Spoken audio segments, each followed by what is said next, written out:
EMI किस्ती टंकार बोझ और निजे चाकरी करिथिबा फाइनेंस कंपनीर इन्शुरांस टंका पाइबा पई निजे निजकु अपहरण करी हत्यार नाटक रचिले जड़े फाइनेंस कर्मचारी। सूचना अनुसार अगस्ट मास 8 तारिख समय राति 8टा मयूरभंज जिला ररुआ थाना को खबर आसिला कि कुशुड़ी और सिंगड़ा रास्ता कासिया जंगल निकट पोखरी रे एक रक्तभिजा पल्सर बाइक सह एक बैग पड़ी रही। ररुआ पुलिस घटनास्थल पहुंची प्राथमिक तदंत पर जानिबाकू पाइला जे होची जसीपुर ब्रांच समस्त फाइनेंस कंपनी जड़े कर्मचारी जहांको नाम हेमंत पात्र। तांको घर हेउचु केन्दुझर जिला हरिश्चंद्रपुर थाना जामुदा गाँ। 9 तारिख सकाळे हेमंत सासू और स्त्री ररुआ थाना को आसी हेमंत अपहरण करी हत्या करिथिबा संदेह करी एक लिखित अभियोग करथिले। पुलिस एक निखोज मामला रुजु करी घटनार तदंत जारी रखिथिबा बेले तदंत को 3 मास बीती जाइथिला। सेपटे परिवार पक्षरु पुलिस रो पारु पणिबा को नै विभिन्न प्रश्न करा जाई गणमाध्यम रे प्रकाशित होइतिला जहा पुलिस को मध्य अडुआरे पकाई देइथिला। देबे आपण काहे केमती रचिथिले जो माने हत्या करै जीवली रचिथिले कोन पे एंटी स्थिति करथिले आपण मो एई स्थिति करियर कारण होची मोर फाइनेंशियली प्रॉब्लम थिला सेति जोथि पई कि मोर इनकम सोर्स जति थिला तार खर्च बहु मात्रा रे थिला तो सेति पई का मु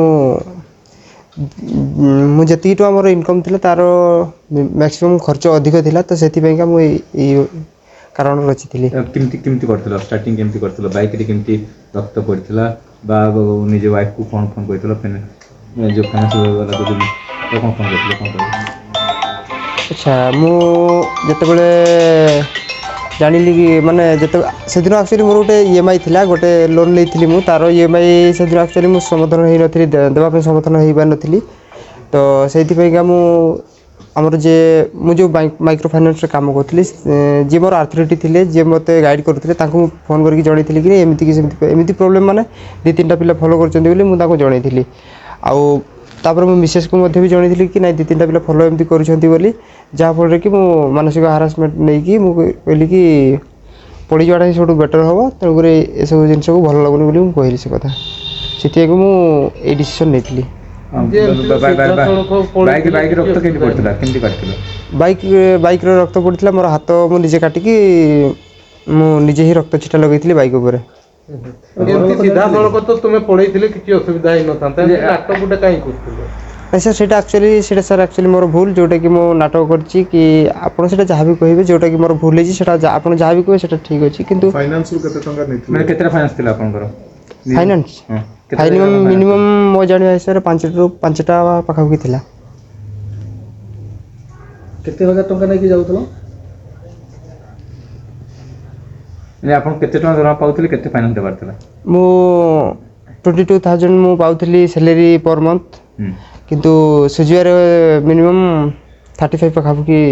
समथिंग कि 40 पाखा की थिला। अच्छा आपण केस हो बोले आपण जानिथिले जे एमती घटना घटिछि घर लोक केस करथि जानिथिले नहीं सर मानसिक हारासमेंट फल रे मु को सिचुएशन या नेक्स्ट परिणति कोन होबो सेटा तो मु जान नथिली किंतु मते एक्चुअली लागला कि सब माने लोक अपदस्थ हवा कि हवा सेटा टिके मते भल लागलानी सेति पई का मु एई सब काम करथि सर। आपण निजे जो हत्या उद्यम करथिले आपण जियोर जन्म होइतला ता मोहि देखि नथले आपण फेराई कोन कहबे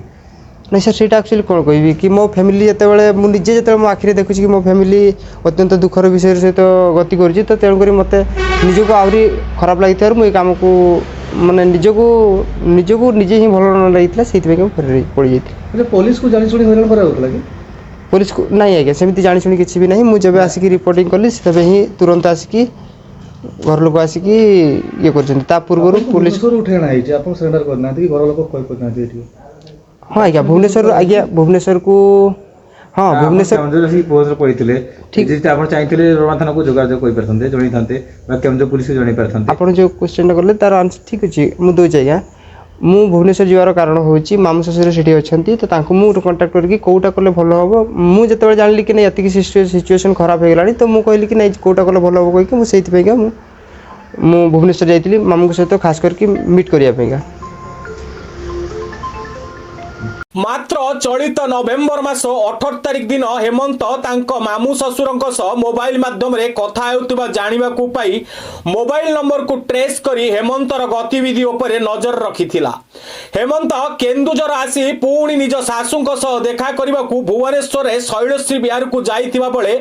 ରରୁଆ ପୋଲିସ ତାଙ୍କୁ ଠାବ କରି ଗତକାଲି ଥାନାକୁ ଆଣି ପଚରାଉଚରା କଲା ପରେ ସେ ବିସ୍ଫୋରକ ବୟାନ ଦେଇଥିଲା, ଯାହା ସମସ୍ତଙ୍କୁ ଆଶ୍ଚର୍ଯ୍ୟ କରିଛି। ସେ ନିଜର ଆୟ ଅନୁସାରେ ଲୋନ୍ ଇଏମଆଇ ଦେବା ପାଇଁ ସକ୍ଷମ ନ ହେବାରୁ ଲୋକଲଜ୍ଜା ଭୟରେ ରଚିଥିଲା ନିଜକୁ ନିଜ ଅପହରଣ କରି ହତ୍ୟା କରାଯିବାର ନାଟକ।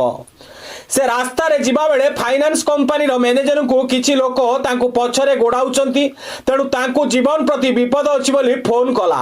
ଓ ଠିକ୍ ସେହି କଥା ନିଜ ସ୍ତ୍ରୀକୁ ମଧ୍ୟ ଫୋନ୍ କରି ସାରିବା ପରେ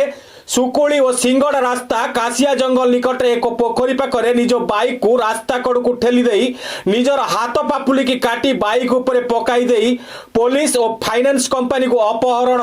କରି ହତ୍ୟା ହୋଇଥିବାର ଭ୍ରମ ସୃଷ୍ଟି କରିଥିଲା। ସେ ଭୁବନେଶ୍ୱର ଯାଇ ରେଳ ଷ୍ଟେସନରୁ ସିଧାସଳଖ ସିକନ୍ଦରାବାଦ ଚାଲିଯାଇ ଏକ ହୋଟେଲରେ କାର୍ଯ୍ୟ କରୁଥିଲା। ଆଗକୁ ସେ ଏକ ସଫ୍ଟୱେୟାର କମ୍ପାନୀରେ କାର୍ଯ୍ୟ କରିବାକୁ ଥିବାରୁ ତାର ସାର୍ଟିଫିକେଟ୍ ଜରୁରୀ ପଡ଼ିବାରୁ ସେ ଓଡ଼ିଶା ଆସି ସମସ୍ତ କାଗଜ ପତ୍ର ପ୍ରସ୍ତୁତ କରି ସେ ଭୁବନେଶ୍ୱରରୁ ପୁଣି ସିକନ୍ଦରାବାଦ ଚାଲିଯାଇ ମୋଟା ଅଙ୍କର ଟଙ୍କା କମେଇ ଘରକୁ ଆସିଥାନ୍ତା ବୋଲି ସେ ପ୍ରତିକ୍ରିୟାରେ ପ୍ରକାଶ କରିଛି। ସେପଟେ ଫାଇନାନ୍ସ କମ୍ପାନୀରୁ ପାଖାପାଖି 60,000 ଟଙ୍କା ହେମନ୍ତ ହଡପ କରିଥିବା ନେଇ କମ୍ପାନୀର ବ୍ରାଞ୍ଚ ମ୍ୟାନେଜର ପ୍ରକାଶ କରିଥିବା ବେଳେ ହେମନ୍ତଙ୍କ ସ୍ତ୍ରୀ ସେ ମ୍ୟାନେଜରଙ୍କୁ ଆତ୍ମହତ୍ୟାର ଭୟ ଦେଖାଉଥିବା କହିଛନ୍ତି। ହେମନ୍ତ ରଚିଥିବା ନାଟକର କାର୍ଯ୍ୟାନୁଷ୍ଠାନ ବିଷୟରେ ପୋଲିସ କହିଛି ଯେ ଯଦି କିଛି ଟଙ୍କା ହେରଫେର କଥା ଆସେ ତାହେଲେ ତାକୁ ତୁରନ୍ତ ପରିସରଭୁକ୍ତ କରି ଆଇନ ଅନୁଯାୟୀ ପଦକ୍ଷେପ ନିଆଯିବ। ତେବେ ଫାଇନାନ୍ସ କର୍ମଚାରୀ ନିଜର ଅପହରଣ ସହ ହତ୍ୟା ହୋଇଥିବାର ନାଟକ ରଚି ପୋଲିସକୁ ନାକେଦମ କରିଥିବା ବେଳେ ତା ପ୍ରତି କ'ଣ କାର୍ଯ୍ୟାନୁଷ୍ଠାନ ଗ୍ରହଣ କରାଯାଉଛି ତାହା ଦେଖିବାକୁ ବାକି ରହିଲା। ମୟୂରଭଞ୍ଜ କରଞ୍ଜିଆରୁ ଦିନେଶ କୁମାରଙ୍କ ରିପୋର୍ଟ, ଅନୁଧ୍ୟାନ ଟିଭି। सेमती तो कार्यानुष्ठान किसी क्राइम रिलेटेड आसीनी। जदि से कौन प्रकार फ्रॉड करिथिबे कि किसी पैसा हेरफेर करिथिबे फाइनेंस कंपनी रो सेटा हमें फर्दर इनक्वायरी जना पड़ले से जदि किसी रिपोर्ट दियंती ता ऊपर हमें तदंत करिवु।